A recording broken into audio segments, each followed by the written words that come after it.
तेरी मेरी कहानियाँ से सभी अपडेट पाने के लिए बेल आइकन दबाएं। आज की कहानी है भगवान ऐसी सासू माँ सबको दे।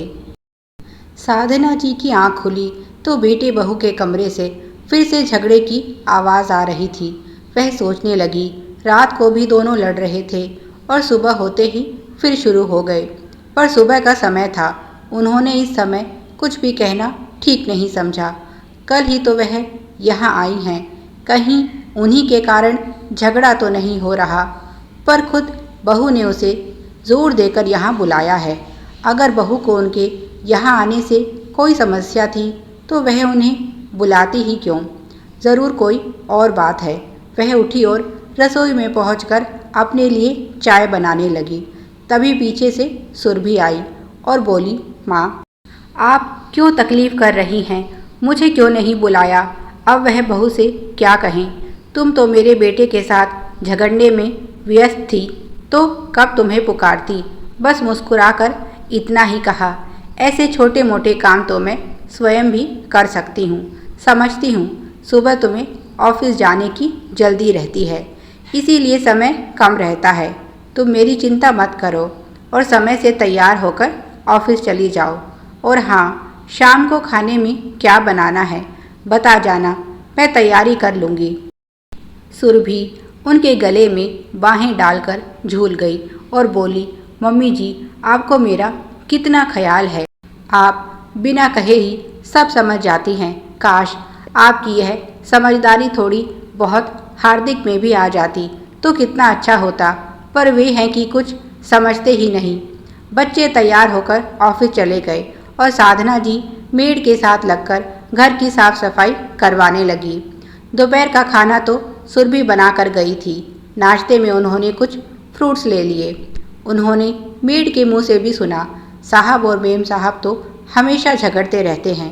साधना जी सोचने लगी, अभी इनकी शादी को 1 वर्ष हुआ है, अभी से किस बात पर इतने झगड़े हो रहे हैं?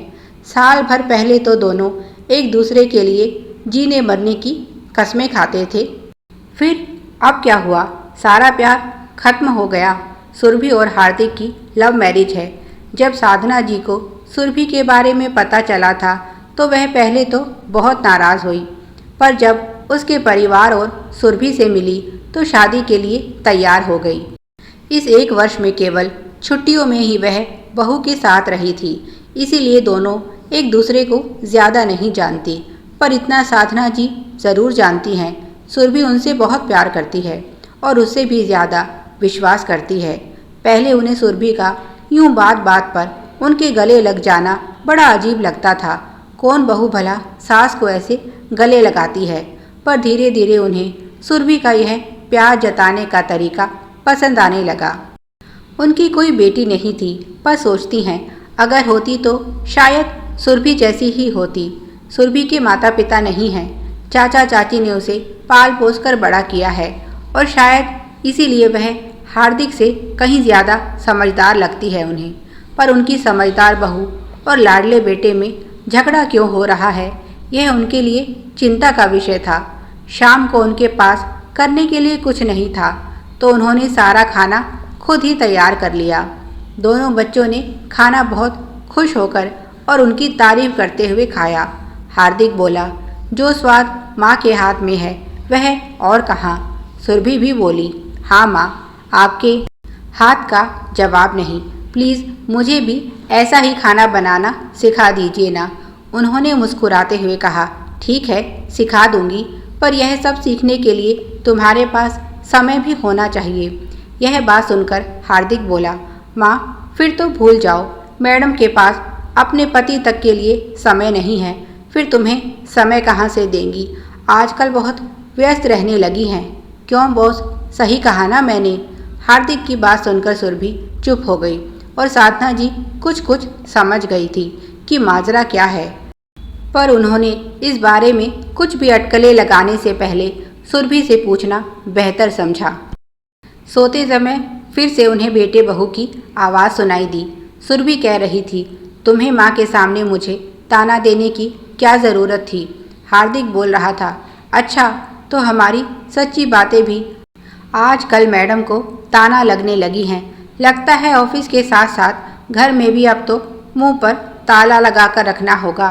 पता नहीं कब किस बात का बॉस को बुरा लग जाए और हमारी नौकरी से छुट्टी ना कर दें।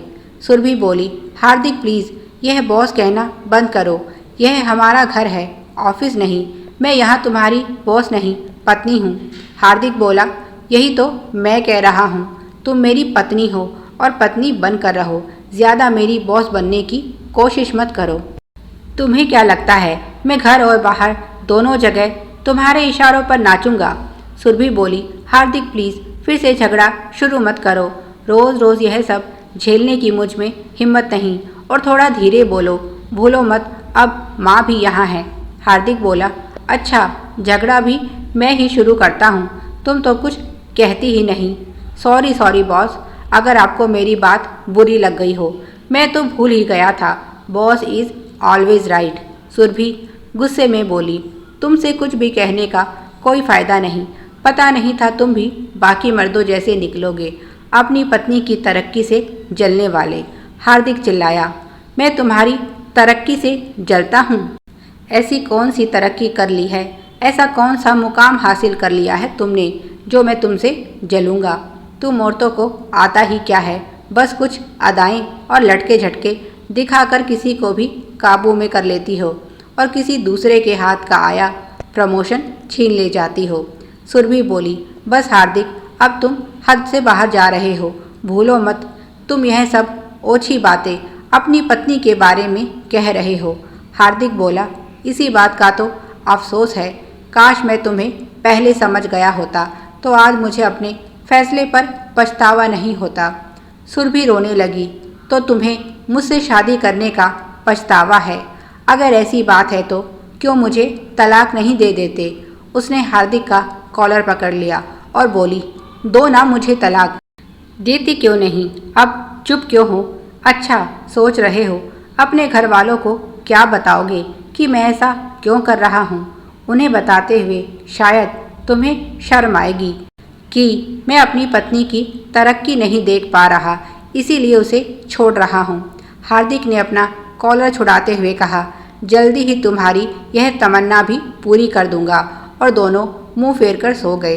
साधना जी सब समझ गई और उन्होंने फैसला किया, अब इस रिश्ते को बचाने के लिए उन्हें ही कुछ करना होगा। सुबह की शुरुआत भी हार्दिक और सुरभि के झगड़े को सुनकर हुई, पर आज साधना जी मूक दर्शक बनकर केवल देखती नहीं रही, बल्कि अपने लिए चाय और उन दोनों के लिए कॉफ़ी बनाकर उनके कमरे में पहुंच गई। उन्हें देखकर दोनों चुप हो गए। उनकी शक्ल बता रही थी कि दोनों बहुत शर्मिंदा हैं। दोनों ने चुपचाप अपनी कॉफ़ी खत्म की। फिर हार्दिक तैयार होने लगा और सुरभि रसोई में व्यस्त हो गई। साधना जी ने कुछ नहीं कहा, पर उनके कमरे में उपस्थिति ही काफ़ी थी उन दोनों को लज्जित करने के लिए। आज ऑफिस से लौटने के बाद भी दोनों बहुत शांत थे। रात को भी कोई झगड़ा नहीं हुआ। दोनों में बातचीत बहुत कम हो रही थी। अगले दिन रविवार था। हार्दिक तो सुबह ही गाड़ी की सर्विस कराने का बहाना बनाकर घर से निकल गया। तब साधना जी ने सुरभि से कहा, लगता है तुम आजकल अपने बालों का बिल्कुल ख्याल नहीं रख रही। लाओ इनमें तेल लगा देती हूँ। और उन्होंने सुरभि के सर पर तेल मालिश शुरू की। उन्हें कुछ पूछना ही नहीं पड़ा, सुरभि ने खुद ही बताना शुरू किया।